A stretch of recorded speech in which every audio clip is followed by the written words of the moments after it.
just learned a new move from a guy out there. The one hand raise the roof. Just with one hand. I don't mind it. Pushing it up. To my left, it's the international man of mystery, taking it to the max, Lee Ellis. Friends. Lily, and last, certainly not least, that is the bearded one. That's Trey Kirby. Hey-o! Hey-o! Very, very nice. Yes, the crowd is just coming in here very nicely as the day one of Summer League wraps up. Before we get into everything, we got a lot to get to tonight. I appreciate you coming to this show instead of your other show. You know what I'm talking about? No, I don't know what you're a busy man here. You're apparently one of the Aussies on Thunder Down Under. Yeah, well, I have to represent my countrymen out there. In case one of them is sick, I'm ready on call if needed. So, yeah. You're a busy guy. You got the starters here selling, and then you go do that show. It's my side hustle, man. Were you sucking in like David Not at all. Not at all. It's natural. All right, well, Glad you were covered up down under. All right, coming up on tonight's show, Warriors center and NBA champion Jordan Bell is going to join us live on set, so that's going to be a blast. We're going to take you through some of the day one highlights, including #1 overall pick DeAndre Ayton. We'll get into his debut, and you got a very solid Summer League play. But let's start with a little true or false, because there's a bunch of NBA news going on here. Again, we'll get to the highlights from Summer League in a second, but we got a lot to break down, and we start with this report from ESPN's Woj and Royce Young. Carmelo Anthony and the Thunder are working together to part ways this summer. As it currently stands, OKC's roster would cost over $300 million between salary and luxury tax bills. So trading Melo or buying him out or using the stretch provision could end up saving the Thunder over $100 million. So true or false? Melo's OKC stint was a complete failure. I think that's false. I think it was a huge success. I can't believe that that's on the screen right now. It shouldn't be. Melo's OKC stint was a success. Yes, why? Because last year when they traded for him, 4 days later he signs Russell Westbrook signed an extension. That's not a coincidence. And then because of that extension and the way they treated Melo this year, Paul George signs for 4 years. So if I were to tell you before Carmelo Anthony got traded that you're getting 4 years of Paul George and Russell Westbrook, 5 in Russell Westbrook's case, I think you deem that a success. Winning doesn't matter. Even though you pair it with Melo having his worst season of his career. Yeah, you couldn't see that coming. It didn't work chemistry-wise, but you've got Paul George and you've got Russell Westbrook. Success. Wow, you buy this? I do appreciate the long view of it, but I would disagree. I would say it's true. I do think this was a bit of a failure for Melo and for the Thunder. They got one more win than the 16-17 season, I guess, when Westbrook was the MVP and everybody said he had no help. He got some help this year. They got one more win. Melo never really found his rhythm, never really found his role, and there were questions about his role for the entire season. That probably threw the Thunder off a little bit. I'm sure this isn't the way anybody envisioned it going. That being said, like you're saying, Tass, it was a worthy risk because they do have 2 All-Stars locked in for at least the next 4 years. I got a bonus true or false question here when it comes to Melo. Can he, true or false, he can still help a championship contender? Does he still have something left? That's true. He can still help, but he has to be open to the idea now of adjusting to perhaps a bench role. Doesn't have to be, but certainly not to be like a #1 or #2 option on a team. He is still a very good shooter, and we know his defensive game is probably not going to improve. It's not great. No, it's but not. He can still knock down shots. He can learn how to play D. He can still knock down shots. He can still get to the free throw line. He's a veteran. If you think about Melo when he played for Team USA in a role like that, he was very, very effective. He just has to be at least open to that, because we know that when people talk to him about coming off the bench in OKC, he just laughed at it and just said, "I'm not doing that." He can't be that guy at this stage of his career if he still wants to be an important player on a team. Do you like him for the Rockets? You like that idea? Look, they lost Trevor Ariza. Now, I don't think Melo's as good defensively as Ariza, but offensively, I think he fills that hole for them, and he's playing with his buddies, and he knows they're close to a championship, so that could motivate him, and also make him understand, okay, I'm not going to be getting 25 a game anymore, maybe only 12 to 15. He wasn't getting 25 a game. No, but that's what I'm saying. He might at least be understanding, like he's playing with James Harden and MVP, Chris Paul's his buddy. That's the problem. Those guys are going to have the ball.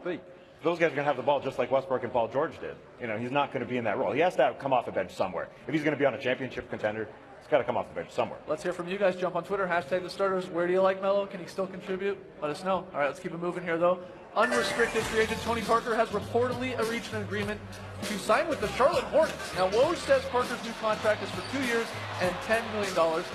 Spurs legend spent 17 years with the organization. Four-time All-NBA, four-time champ. But, you know, he had some words that maybe rubbed Kawhi Leonard or his camp the wrong way, where he said his injury was 100 times worse. So my question for you, my true or false question, with Parker gone, Kawhi Leonard is now more likely to stay in San Antonio. True or false? Big F. False. For sure. Yeah? Yeah, definitely.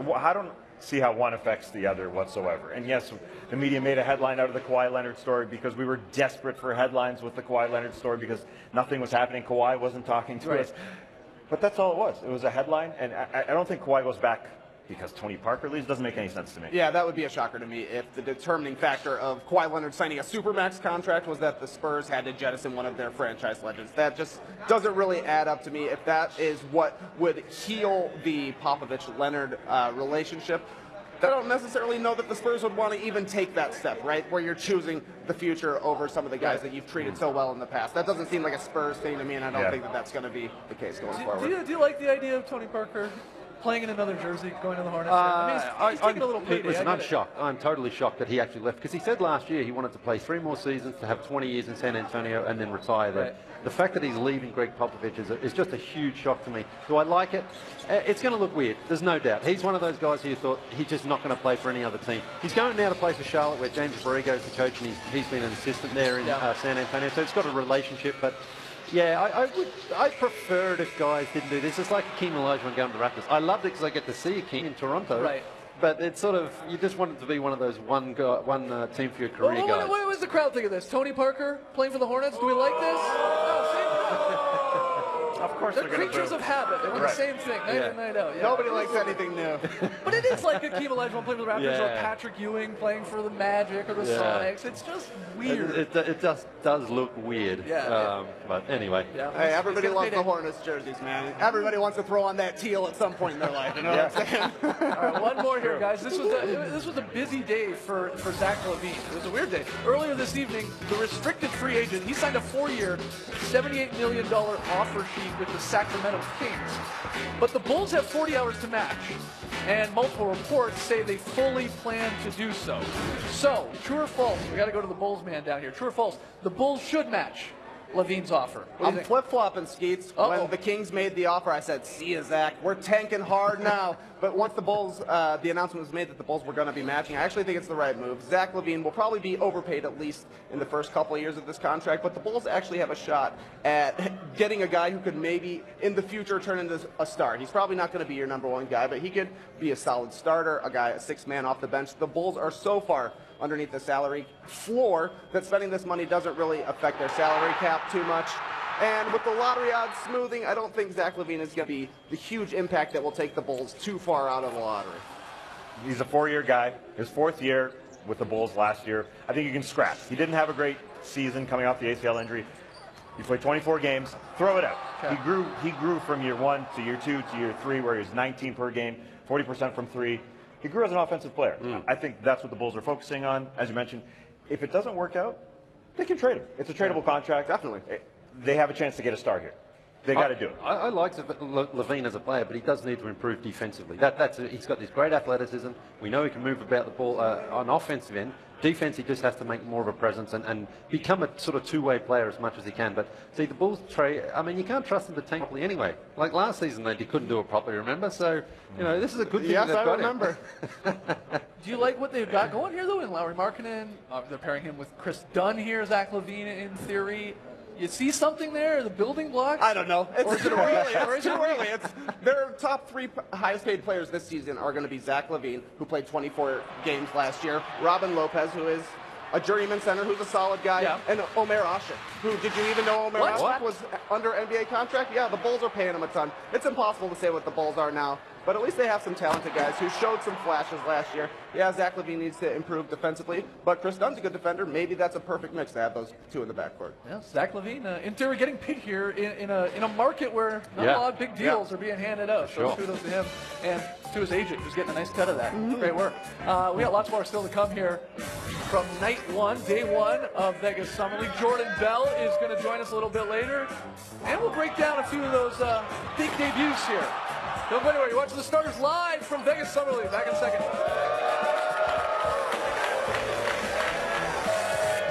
Back with the starters here at Vegas Summer League. What a sign. Happy birthday.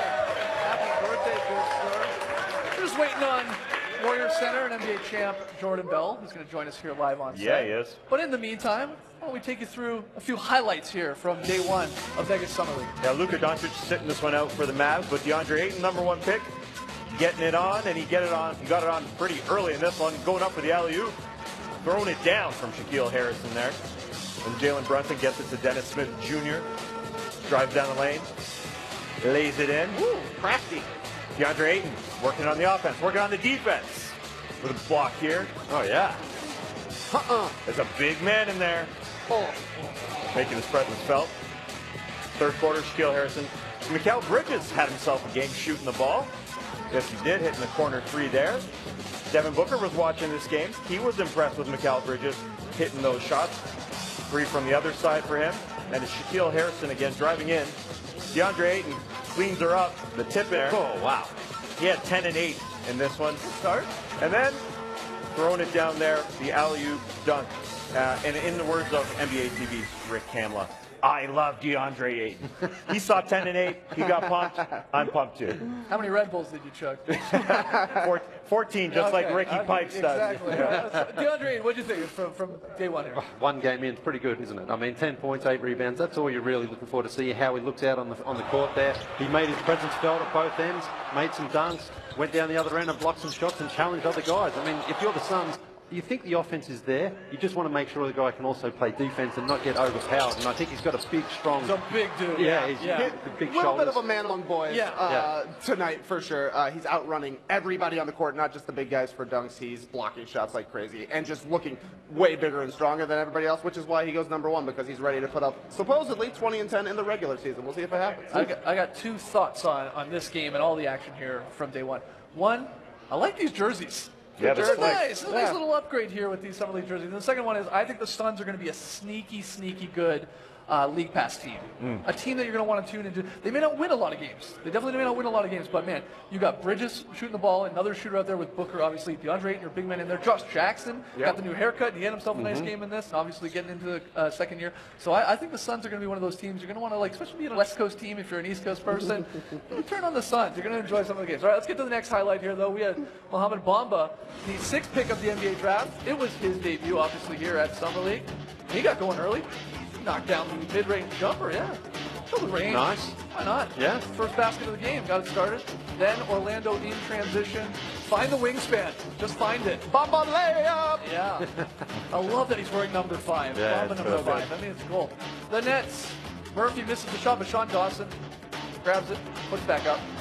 It was good. It was tied at 30 then. Jonathan Isaac, a second-year player here.